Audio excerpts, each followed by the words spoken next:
Excelentíssimas senhoras e senhores oficiais das Forças Armadas, excelentíssimos membros dos órgãos sociais da Associação de Oficiais das Forças Armadas, excelentíssimos representantes das associações e clubes militares, minhas senhoras e meus senhores, camaradas, a todos e em nome da Associação de Oficiais das Forças Armadas, que agora presido, quero transmitir-vos o nosso agradecimento e orgulho pela honra que nos dão em aqui estarem connosco neste momento, para nós, tão especialmente relevante. Muito obrigado. Permitam-me que inicie esta minha alocução de tomada de posse dirigindo-me a todos os membros dos órgãos sociais da OFA que acabam de terminar o seu mandato, personificando no meu antecessor na presidência, o Coronel Manuel Caracel, algumas palavras que não posso deixar de, nesta circunstância, transmitir e, através dele, a todo o coletivo que nos constituímos. Meu caro camarada e amigo, Coronel Caracel, os mais de 5 anos que estiveste na presidência desta associação terão sido, porventura, os mais duros e difíceis da nossa história de mais de 23 anos, mas igualmente, por paradoxal que pareça, os mais profícuos. Factos que por si só permitem concluir que exerceste os teus mandatos, foram 2, recordo, com exemplar dedicação, motivação e empenho às nossas causas, valores, princípios, ideais, e onde as tuas qualidades pessoais, profissionais e de liderança fizeram com que uma vasta equipa de oficiais funcionasse como um verdadeiro coletivo em prol dos superiores direitos e expectativas dos militares e particularmente dos oficiais e respectivas famílias. Através de uma dedicação a toda a prova, soubeste liderar o processo de transformação da AOFA, quer a nível interno, quer externo, deixando-nos um legado de enorme responsabilidade que tudo faremos para consolidar e, porque sabemos que é sempre possível fazer mais e melhor, se possível, incrementar.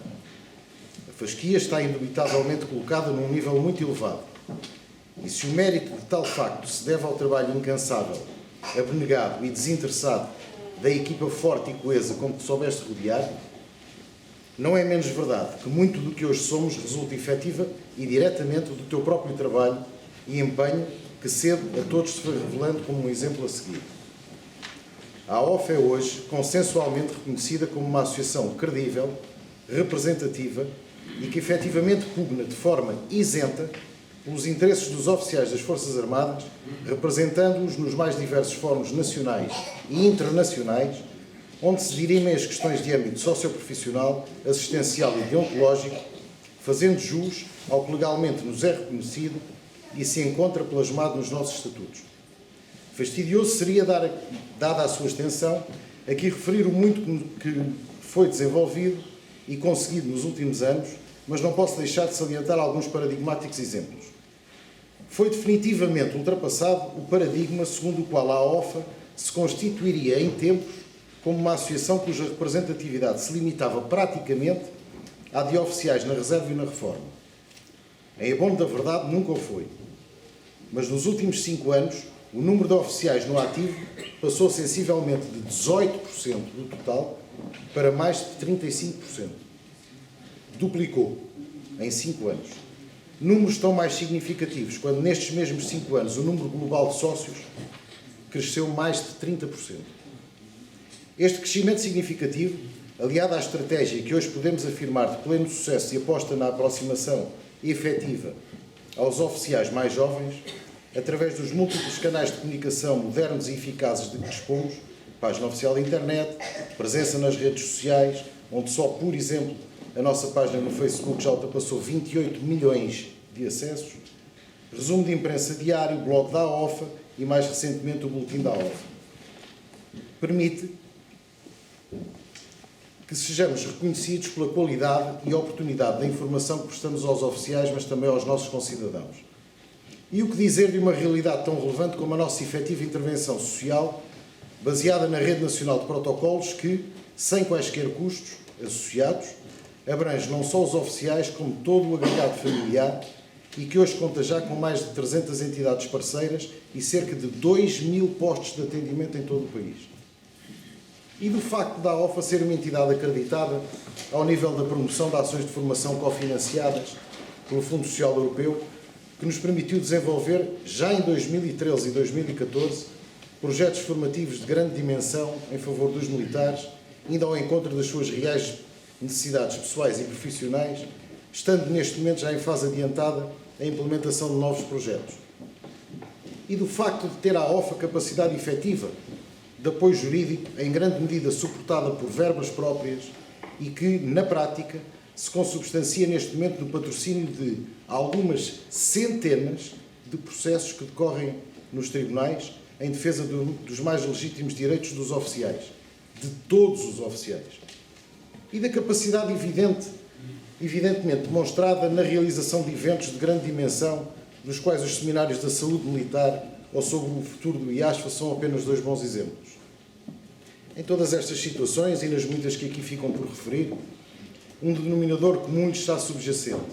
a defesa justa, solidária e insubstituível de que nos orgulhamos dos direitos dos oficiais das Forças Armadas, dada a especial condição que a todos nos caracteriza, a condição militar. E porque é da condição militar e da defesa intransigente que se trata, continuaremos a trabalhar incessantemente nos três principais vetores de preocupação permanente e que, de forma tão especialmente visível e eficaz, foram aturadamente trabalhados ao longo dos últimos anos. Em primeiro lugar, as imprescindíveis alterações ao Estatuto dos Militares das Forças Armadas, o ENFAR, com base no documento estratégico que recentemente produzimos e onde, para além do levantamento exaustivo dos problemas, apresentamos para todos eles as necessárias e mais que justas e execuíveis soluções, recordando que se trata de um documento que, sendo da autoria da AOF, passou por uma fase de consulta pública na qual a generalidade dos oficiais tiveram a oportunidade de se pronunciar e, como é seu apanágio, não deixaram de o fazer, contribuindo para um resultado final reconhecidamente de enorme valia técnica e comprovada representatividade, onde se preconiza uma clara inversão do caminho de desestruturação das Forças Armadas, da funcionalização dos militares e do efetivo reconhecimento pelo papel ímpar que desempenhamos na sociedade e onde se exige que seja dado tratamento diferenciado às questões que efetivamente nos distinguem de todas as restantes classes profissionais. Em segundo lugar, os serviços sociais das Forças Armadas, que desde logo, através de uma forma de discriminação negativa e única no panorama nacional, o que por si só levanta muitas interrogações, mas igualmente demasiadas certezas, sobre o que lhes terá estado na gênese, tem atualmente o Estatuto de Instituto Público. Condição que claramente não serve os interesses dos beneficiários, facilitando, isso sim, um tipo de gestão contrária aos seus interesses, como infelizmente temos vindo a comprovar. Também em relação a este importantíssimo dossiê, a direção que agora cessou funções desenvolveu um trabalho de inegável qualidade, recentemente tornado público através de um seminário que levámos a efeito e onde as grandes questões da missão, da governação, do financiamento e do património são detalhadamente abordadas, sendo apresentadas propostas muito concretas de resolução justa para a imensidão de problemas graves com que se debate a vertente da ação social das Forças Armadas. Sempre estivemos, estamos e estaremos especialmente atentos e bem informados sobre tudo o que se passa no IASFA e porque efetivamente se trata, se assim o quisermos classificar, de uma cotada dos militares e das suas famílias, mas onde infelizmente proliferam diversos caçadores furtivos, quiçá alguns equipados com chapéus Panamá na cabeça, não hesitaremos um segundo, como aliás já o fizemos num passado muito recente, a recorrer a todos os instrumentos legais e igualmente de vasta denúncia pública para defender o que é nosso e devolver aos beneficiários aquilo que efetivamente apenas a eles é de pleno direito. Em terceiro lugar,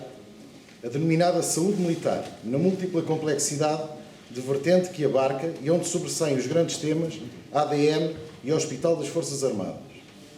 Se no caso do Hospital das Forças Armadas são inequívocas as atuais incapacidades e insuficiências derivadas de um processo de extinção apressada dos hospitais militares da Marinha, do Exército e da Força Aérea, que todos o antevíamos, inevitavelmente levaria aos resultados absolutamente nefastos que hoje se verificam e onde, por serem a priori demasiadamente evidentes, nos podemos legitimamente questionar se não terá havido premeditação nos errados procedimentos efetuados, já no caso da ADN, integralmente sustentada pelos militares e suas famílias, e que na prática paga todos estes erros de percurso, a situação é também ela absolutamente insustentável, por injusta, desde logo em face de uma discriminação positiva que está legalmente estabelecida na Lei de Bases Gerais do Estatuto da Condição Militar e que configura atualmente precisamente o contrário. Uma discriminação dos militares que é fortemente negativa, como temos vindo ao longo dos últimos anos a denunciar e comprovar factualmente. Assim prosseguiremos até que a necessária justiça seja feita. Por tudo isto e muito mais, meu caro camarada Manuel Cracel,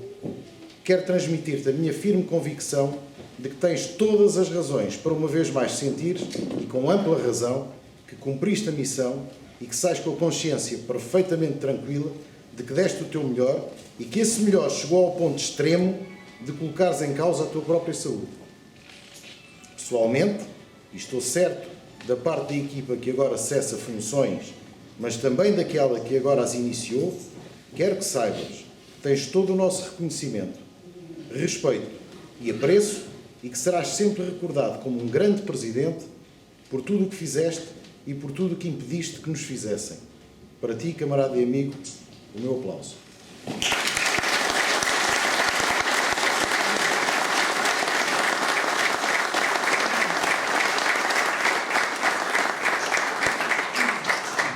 Mas a vida, inevitavelmente, continua.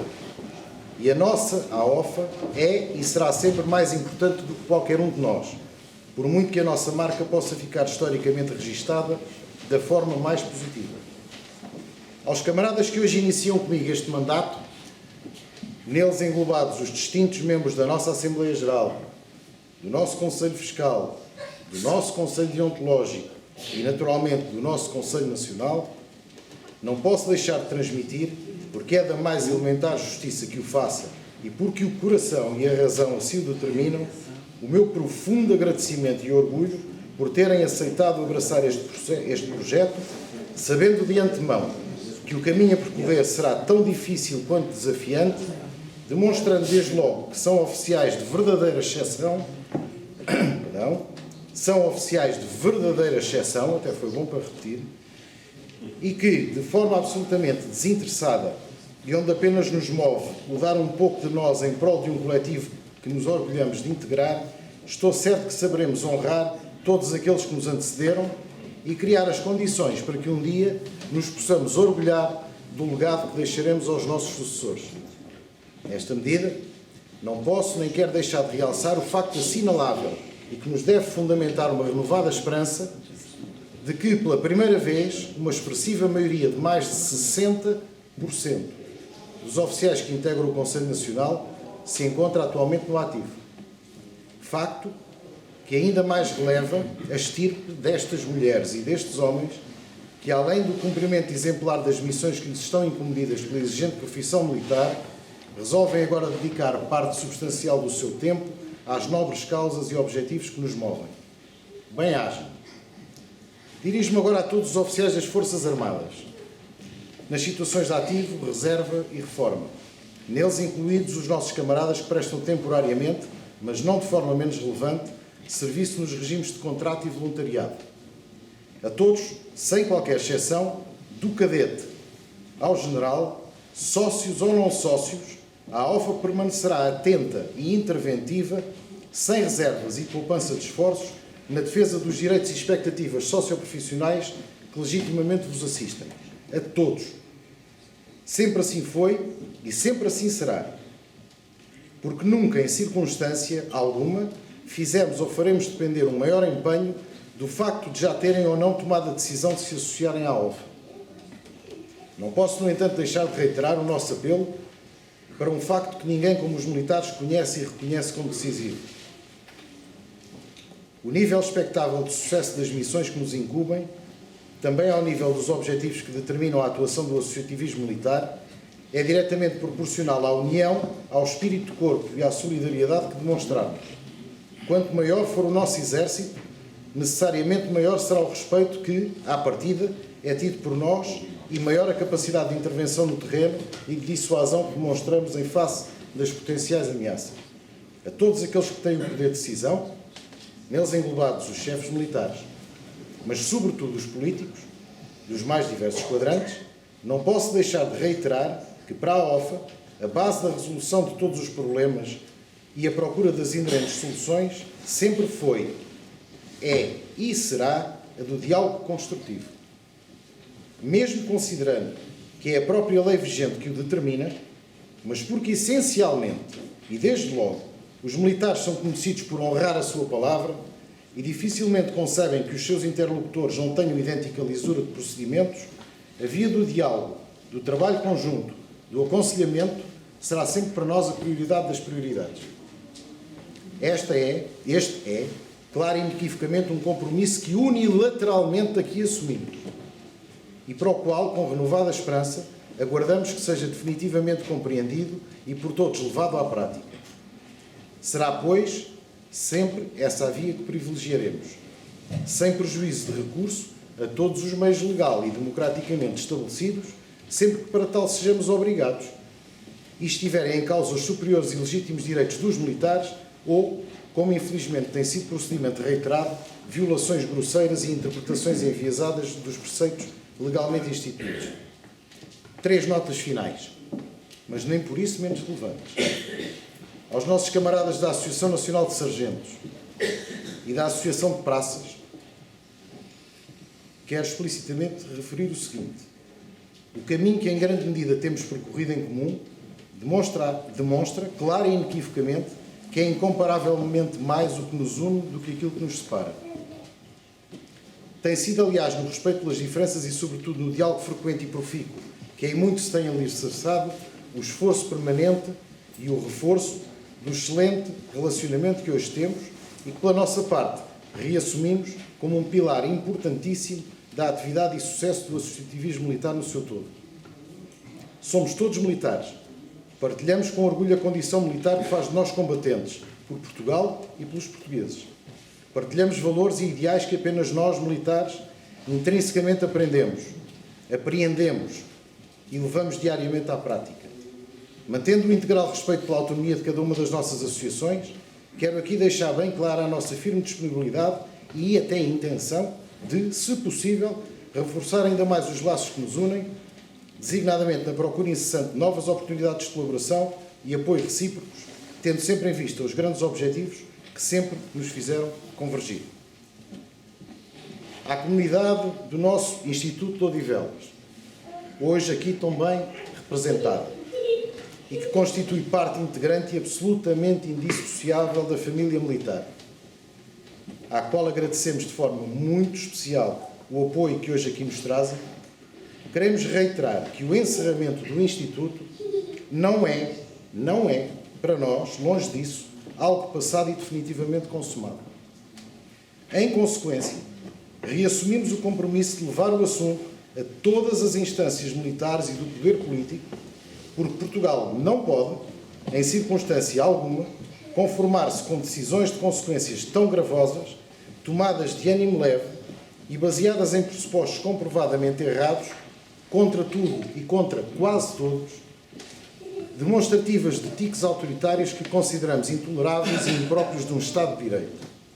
Infelizmente, há momentos na vida em que não gostaríamos de ter razão, e um desses momentos foi aquele em que alertámos, em devido tempo, que a extinção do Instituto de Odivelas, além de se revelar uma decisão profundamente errada e injusta, mais não visava também que provocar a curto prazo a descaracterização do Colégio Militar e a médio prazo o seu desaparecimento. Decorrido sensivelmente um ano após o encerramento do Instituto de Odivelas, veja-se, já, o fogo cerrado a que está sujeito diariamente o Colégio Militar e o engrossar do número daqueles que já reclamam despoderadamente pela respectiva extinção. Recordo-me bem, porque fui um dos que lá estive, e vocês também estiveram, na Assembleia da República naquele dia, do episódio rocambolesco que se constituiu aquela votação, que conduziu à extinção do Instituto de Odivelas,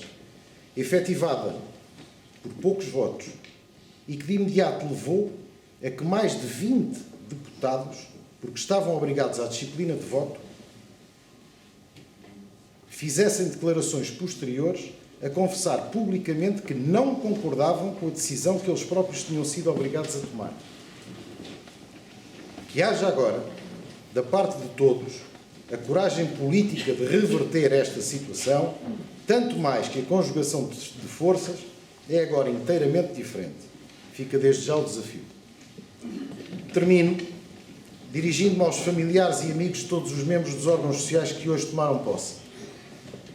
Aos familiares e amigos. Sendo certo que deles já teriam motivos de sobra para se orgulharem, aquilo que vos peço é que redobrem e lhes demonstrem esse orgulho. Porque estão perante mulheres e homens de verdadeira exceção e que tudo dão, sem nada pedir em troca, tantas e tantas vezes com prejuízo da sua vida familiar e bem-estar pessoal, em prol das causas, dos valores e dos princípios em que acreditam. Mulheres e homens cada vez mais raros. Num equilíbrio que certamente se deseja entre os compromissos familiares e de amizade e o cumprimento das nobres funções que agora abraçam, haverá certamente momentos em que uma reunião, uma deslocação em representação da AOFA, um relatório que é preciso terminar em tempo, ou mesmo uma leitura e uma resposta a uma mensagem de correio eletrónico, vos poderão roubar um bocadinho da atenção que garantidamente merecem. Familiares e amigos, nesses momentos, por favor, lembrem-se de que, definitivamente, dos fracos não reza a história. Prosseguiremos com todo o empenho o trabalho pela concretização de uma AOFA cada vez mais forte e interventiva, a bem dos oficiais e seus familiares, na defesa da condição militar, da instituição militar, dos militares que nela servem, da Constituição da República, da soberania nacional e da preservação do bem-estar dos portugueses. Muito obrigado.